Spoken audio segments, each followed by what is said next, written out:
그래서 이제 부산 경남도 격전지다 이런 이제 분류를 하시는데 최근에 나타난 이제 여러 여론조사 결과 발표를 보면은 부산시장의 경우에는 뭐 최소 20%에서 많게는 30% 가까이 앞서가고 있고 예. 경남도 비슷하고 울산도 비슷합니다. 그런 면에서 본다면은 부산은 이제 격전지가 아니라 민주당의 확고한 우세 지역으로 분류하는 것이 맞지 않겠나 그렇게 생각을 하고요. 예. 오히려 격전지는 이제 대구, 경북이 남았습니다. 최근에 대구는 또 저희 당 임대현 후보가 1~2% 차이까지 이렇게 근소하게 추격을 해서 결국 대구, 경북이 이제 마지막 격전지가 아니냐 할 정도로 부산, 경남, 울산에서는 저희 당 후보들이 상당히 선전하고 있다. 실제 이런 광역 후보들의 아주 높은 지지도는 예. 구청장이라든지 시의원이라든지 또 구의원까지 이렇게 많이 확산되고 있어서 저희들은 구청장의 선거도 절반 이상의 그 목표치를 달성할 수 있을 것이다. 그런 기대하에서 열심히 하고 있고요. 예. 또 시의원도 가반의석의 확보를 위해서 최선을 다하고 있습니다. 어쨌든 지금 현재 나오고 있는 여론조사를 보면 예. 굉장히 위기감을 느끼는 사실입니다. 그리고 참 대한민국이 보수와 진보라는 양날개를 잃고 한 날개로 일당이 독주하는 예. 그러한 체제가 되지 않을까라는 우려감도 있습니다. 그 부분에 대해서 통렬한 반성도 있고 저희들이 왜 국민들로부터 이렇게 지지를 받지 못하냐에 대한 반성을 많이 하고 있지만 그럼에도 불구하고 선거 현장에서 느끼는 체감 지지율은 저희가 약간 또 자신을 가질 부분이 있기 때문에 예. 끝까지 민생 현장에 최선을 다하겠다는 것이고 저희들은 그렇습니다. 이 부산시장 선거나 경남도지사 선거에 임하면서 우리 시민들, 도민들께서 임무를 좀 자세히 좀 봐달라. 사실 우리 서병수 시장께서는 이론과 실무를 겸비한 경제통이시거든요. 그래서 지역 경제를 회생시킬 수 있는 그러한 경제시장으로서 예. 우리 국민들이 자세히 좀 봐달라는 것이고 김태호 지사 같은 경우에는 2번의 지사 경험이 있습니다. 참 잘했다라고 칭찬받았던 경험이 있기 때문에 그런 경륜과 경험을 보신다 그러면 지금의 민주당 후보들보다는 저희들은 외람되지만은 인물 경쟁 면에 있어서는 우위에 있다라고 자신하기 때문에 시민들, 도민들께서는 인물을 과연 누가 이 지역 경제를 회생을 시킬 수 있는 적임자인가 보시고 투표를 해주신다 그러면 예. 문재인 정권의 독주도 견제하고 또 지역을 살릴 수 있는 그런 인물이라고 생각이 들어서 그런 방면으로 열심히 말씀드리고 있습니다. 전체적으로 우리나라에서 봤을 때 이번 선거에서 PK가 왜 이렇게 좀 특별하게 이번에 좀 대우를 받는 것인지. 예. 뭐 아까도 말씀드렸다시피 처음 선거가 시작할 때는 그 PK에서도 앞으로 선거가 엎치락뒤치락 하지 않겠는가 그런 예상을 했습니다만은 실제 선거가 본격화되면서 오히려 저희 당 후보들이 예. 다른 당 후보보다 훨씬 더 앞서가고 간격이 더 이제 차이가 늘어나고 있습니다. 이런 이유 중에 하나는 이번 선거가 특히 PK 부산 경남이 대표적인 정치인이라 하면은 문재인 대통령과 홍준표 대표라고 할 수 있습니다. 그런데 이제 문재인 대통령의 여러 가지 평화 외교라든지 또 국정에 성과 있는 전개를 위해서 예.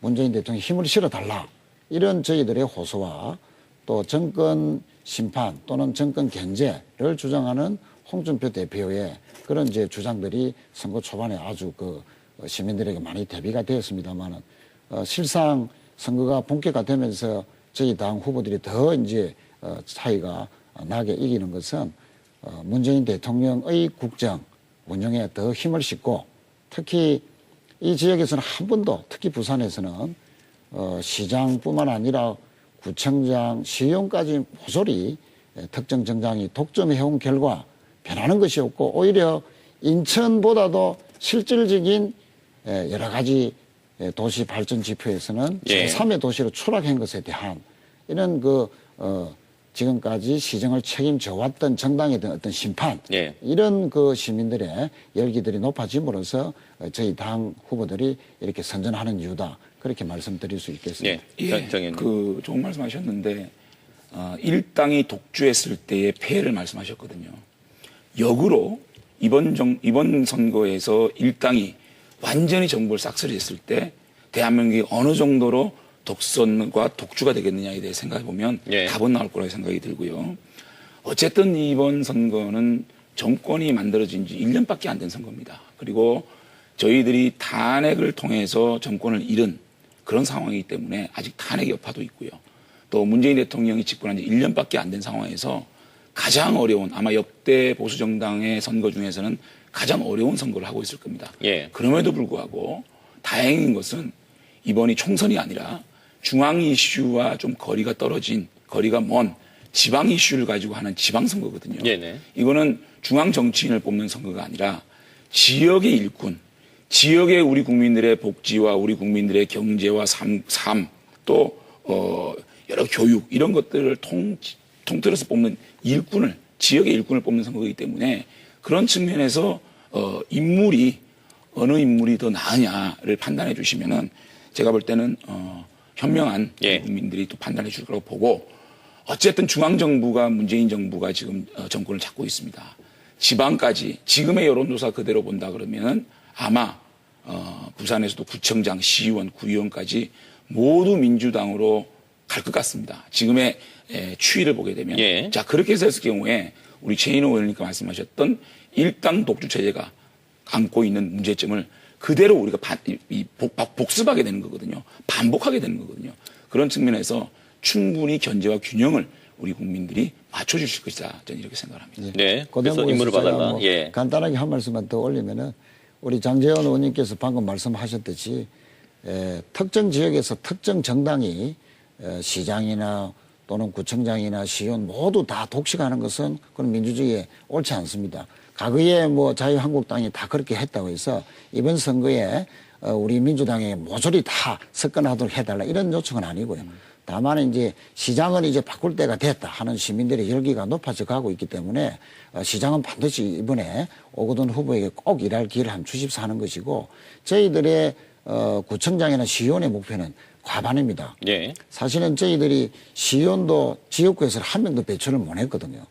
그런데 시의회가 견제와 감시 역할을 제대로 못하다 보니까 어떤 시정이 바로 잡히지 못하고 뭐 부조리라든지 또 여러 가지 시정의 난맥상이 좀 노출됐다. 이런 면에서 저희들이 반드시 가반 정도는 이번에 시의원을 꼭 만들어 주십사. 그리고 구청장도 저희들이 아무리 시장이 바뀐다 하더라도 구청장과 손발이 맞아야 됩니다. 그런 측면에서 절반 정도는 꼭 우리 구청장도 일할 길을 달라 이렇게 호소하고. 근데요, 한번 말씀을 드리면 자꾸만 한 지역 내에서 한 정당이 싹쓸이하는 걸 문제를 삼으셨잖아요. 예.